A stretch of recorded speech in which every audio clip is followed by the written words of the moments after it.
Welcome tiffin box series episode 4। আজকের recipe veggie rice role.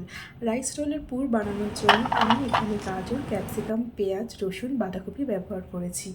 আপনাদের পছন্দ মতো যে কোনো সবজি এখানে ব্যবহার করতে পারেন। বাঁধাকপি ছাড়া সমস্ত সবজি মিহি করে কুচিয়ে নেবেন। এবার বাঁধাকপি কুচিয়ে গরম জলে 2 থেকে 3 মিনিটের মতো ব্রাঞ্চ করে নেবেন। কড়াই গরম করে তাতে 1 চামচ ঘি বা তেল দিয়ে ওই তেলে কেটে রাখা সমস্ত সবজি ভালো করে নেড়ে হালকা ভাজা ভাজা হলে তাতে বাঁধাকপি দেবেন। এবার হলুদ গুঁড়ো, নুন, ধনে গুঁড়ো, জিরে গুঁড়ো দিয়ে ভালো করে কষিয়ে নিয়ে তাতে চাট মশলা, সাদা তিল, টমেটো সস, সোয়া সস, চিজ দিয়ে 2 মিনিট ভালো করে রান্না করে নিলে রাইস রোলের পুর তৈরি হয়ে যাবে।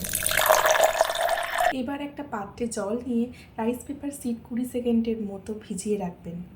রাইস পেপার সিডটা নরম হয়ে গেলে জল থেকে তুলে ওই বানিয়ে রাখা পুরটা তার মধ্যে দিয়ে 3 দিক থেকে মুড়ে রোলের আকারে গড়ে নিন।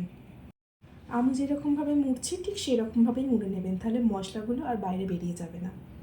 এবার একটা গরম প্যানে 1 চামচ বাটার দিয়ে রাইস পেপার রোলগুলো 2 পিঠ ভালো করে ভেজে নেবেন। ব্যাস, তাহলে তৈরি হয়ে যাবে ভেজি রাইস রোল।